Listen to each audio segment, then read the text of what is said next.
So, hello everyone. Hope you all are doing good. So, as we are revising our literary criticism for the examination और 4 units जो हैं हमारी वो हम complete कर चुके हैं। उसके बाद हमने यूनिट की 7th एंड 8th और उसके बाद अब हम नेक्स्ट यूनिट कर रहे हैं, that is unit 9th of T S. Eliot. 9th और 10th यूनिट दोनों ही टी.एस. अलॉयड की हैं। जैसे कि 7th और 8th यूनिट जो हमने रिवाइज़ की थी एग्जामिनेशन के लिए, इसी प्लेलिस्ट में आपको मिल जाएगी, वो विलियम वर्ड्सवर्थ की थी। और जो पहली 4 यूनिट्स थी वो एरिस्टोटल पोएटिक्स पे थी, राइट। तो लिटरेरी क्रिटिसिज्म हमारा subject, as you very well know कि इसका मतलब क्या होता है, ठीक है जी, जिसमें हर एक पोएट ने, हर एक राइटर ने अपना एक पॉइंट ऑफ व्यू दिया है पोइट्री को लेके, ट्रेजिडी को लेके, ड्रामा को लेके, प्ले को लेके, ये सब चीज़ें। तो अब हम बात करेंगे टी.एस. अलॉयड की। टी.एस. अलॉयड ने ट्रेडिशन एंड इंडिविजुअल टैलेंट की बात की है। मतलब उन्होंने कुछ टॉपिक्स थे उनके जिस पे हम डिस्कस करेंगे, डिस्कस तो ऑलरेडी कर चुके हैं, ये क्विक रिवीजन है, ठीक है। तो आज के हमारे 3 टॉपिक्स हैं जो यूनिट 9th के हैं। 1 topic is theory of the poetry, कि थ्योरी ऑफ पोइट्री को लेके जो टी.एस. अलॉयड है उनके क्या व्यूज़ थे, स्टाइल ऑफ द पोइट्री को लेके उनके क्या व्यूज़ थे, and the genesis of the preface को लेके उनके क्या व्यूज़ थे।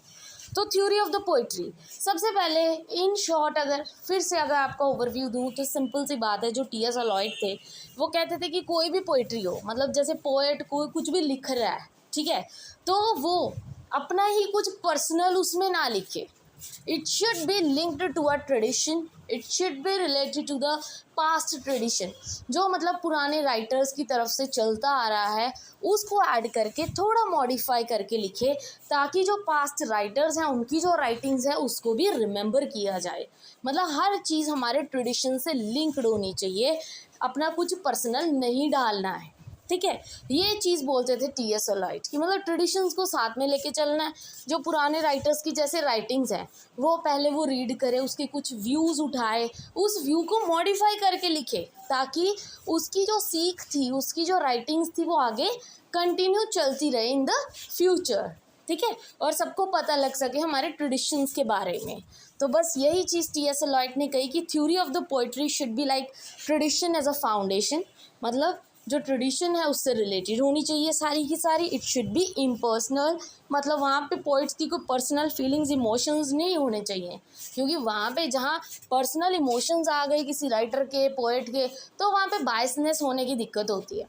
फिर वो पुराने पोइट से खुद की पोइट्री को कंपेयर करेगा, उनको बुरा भला बोलेगा, तो वो चीज़ें नहीं करनी है। It should B impersonal, right. Historical sense, मतलब जब हम ट्रेडिशनल वे में उसको पढ़ेंगे, मतलब अपने ट्रेडिशन को साथ लेके चलेंगे, तो हमें हिस्ट्री के बारे में पता लगेगा, जो हमारे पास्ट इवेंट्स थे, हमारे ट्रेडिशंस थे, उनके बारे में पता लगेगा उन लोगों को जिनको नहीं पता, जिनको नहीं नॉलेज है। Then individuals talent as transformation, कि जो इंडिविजुअल है न्यू पोइट्री में आए हैं, न्यू पोइट्री लिख रहे हैं, उनको थोड़ा सा एक तरह से आइडिया हो जाएगा, और कुछ न्यू चीज़ें जैसे पुरानी चीज़ें लेके और न्यू वालों का मैशअप करके, मिक्स करके कोई न्यू चीज़ बनाओगे ना, तो वो एक बहुत ही अच्छा टैलेंट निकल के आएगा उस इंडिविजुअल का, उस पोएट का।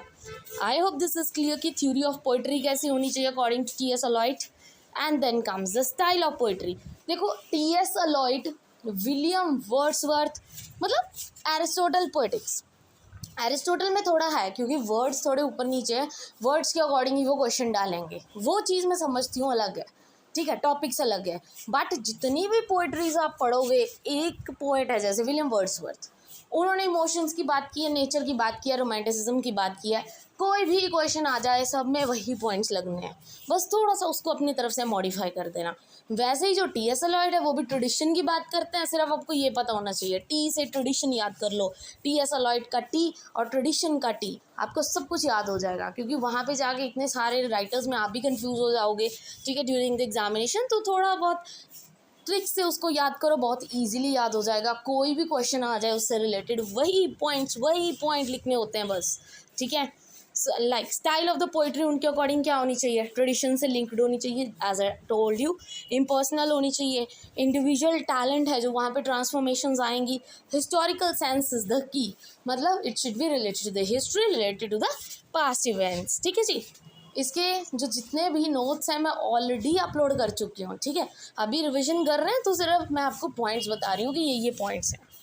Now come genesis of the preface. Genesis actual में क्या होता है, ओरिजिन ऑफ समथिंग, कि जहाँ से वो चीज़ ऑलरेडी आई है ना, उन चीज़ों को साथ में लेके चलना, इन ट्रेडिशंस को, जो हमारे पुराने ज़माने में राइटर्स थे, उनकी जो राइटिंग्स थी, उनके जो पॉइंट ऑफ व्यू थे उस चीज़ को देखने के, वो चीज़ें हमें आज भी अपने साथ लेके चलनी है एज अ पोएट।